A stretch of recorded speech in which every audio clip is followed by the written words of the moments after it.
I'm Randy Wilburn, Director of Education at Zweig Group.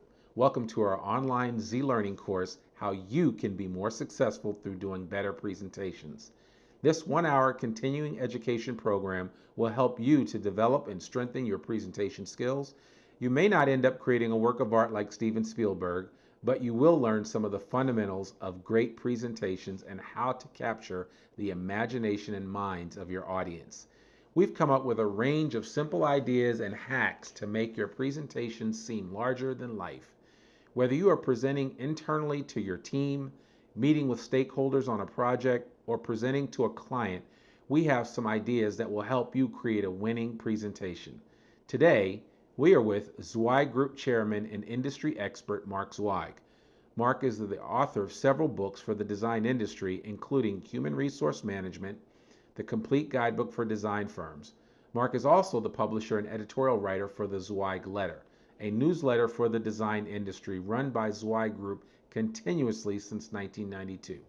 In addition to all of this, Mark is perfectly suited to discuss this next topic, as he has worked with a variety of firms over the years to fine-tune or create presentations for some major design projects.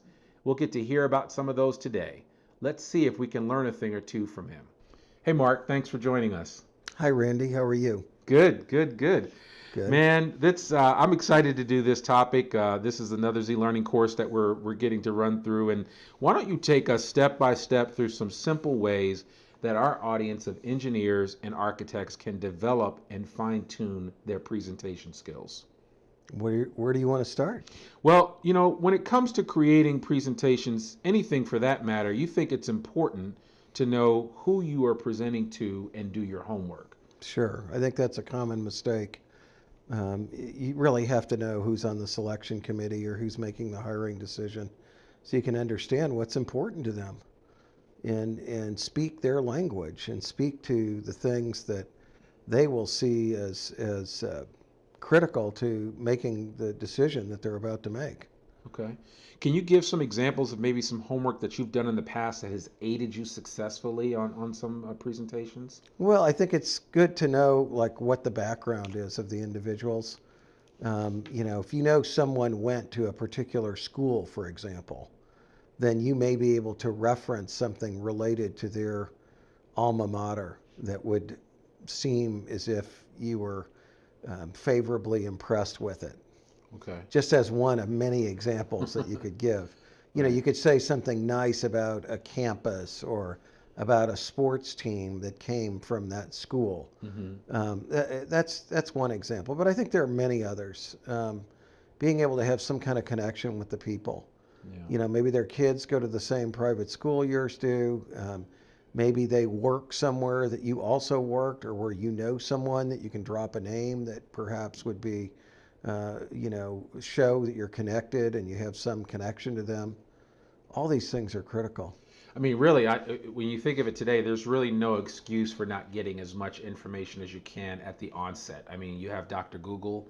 You have I'm telling you, the internet is so great for that, isn't it? Yeah. I mean, it can be a little creepy at times going on Facebook, but the bottom line is there should never be a problem gaining as much information as you need prior to getting the presentation put together. Absolutely. So you also think it's a good idea, and I love this expression, and you always tell me this and remind me of this whenever doing anything, is to start from scratch, but especially with a presentation, kind of throw everything you've done in the past and just start from a blank sheet of paper. Why is that? Because otherwise you're going to waste so much time saying the same old crap that's probably in your proposal or qual document. You don't want to recycle all that stuff.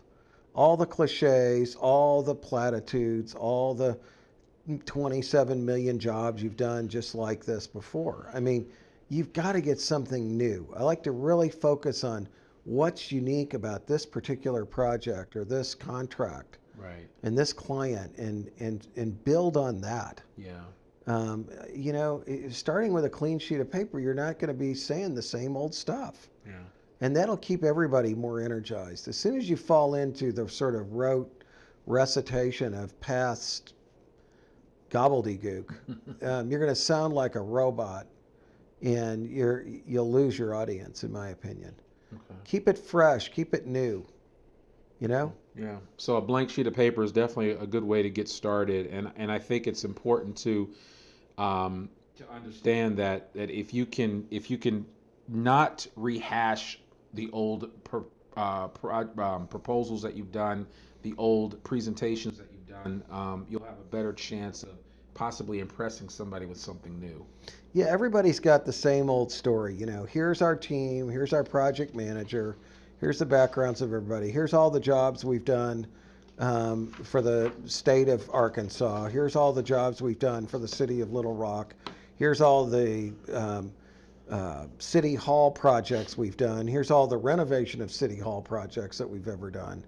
You know, it just goes on. And here's the QA QC process that we've never once followed, but we'll describe to you in depth. It'd be a lot better, I think, to just start out like answering fundamental questions like, why hire us for this project? Yeah. And design everything around that. Yeah, and we're going to talk about that in a minute. I want to jump Yeah. too far ahead, but it's a really good point, and I think you've given our viewers a little bit to work with there. You know, you also said don't be afraid to be different. Yes. What do you mean by different? I mean, be different, you know, and especially the lower your odds are of getting the job, the more you should be willing to take chances. Okay. I'll give you a great example. I saw a presentation once. I was working with a company. It's a very well-known big A, small E firm. Okay. And they were going after a training facility for a Major League Baseball team. It was in Florida, the training facility. They really didn't have good experience to get this job. Somehow they got themselves on the short list. There were 3 other companies. They were all had tons and tons of, you know, sports facilities experience for baseball teams. They were the one that didn't. They were the lightest by far. And so what they did, which I thought was very interesting, and I saw this presentation, every year they have an in-house awards ceremony for things that their people did. So they rehashed this presentation for 400 people in the firm. It was really cool. And what the presentation idea was that they gave an award out internally for was somebody brings in a boom box. This is prior to the days Right. of, you know, being able to have electronic. Your iPod and Yeah. iPhone and all that. So somebody walks in with a boom. First, somebody walks in with a stool. They set that down in front of the selection committee. They go back. They come back with a boom box. They put the boom box on the stool and push play, and then walk out of the room. And what you hear is a baseball announcer, and it's like, "All right, everybody." And they got a professional baseball announcer to do this. The other teams have been up to bat. They've made some hits and they've made some errors. And now here comes the championship team, ABC Associates and Bob Johnson, project manager. And it's all cheering and clapping, and the guy runs in a baseball uniform. Oh, man. Okay? Yeah. And then it announced each one of the players in the lineup, and they all came in wearing matching uniforms. Really? Okay? They got that job. I would imagine so. But think about what everybody else did. Here's all the jobs we've done for the Yankees. Here's all the jobs we've done for other pro baseball teams. Yawn, yawn, yawn, yawn, yawn. Right. Okay? Right. And they just completely differentiated themselves. Yeah. I mean, I can think of a million different examples of where people have done something super radical. Yeah. And you got to do it, you know?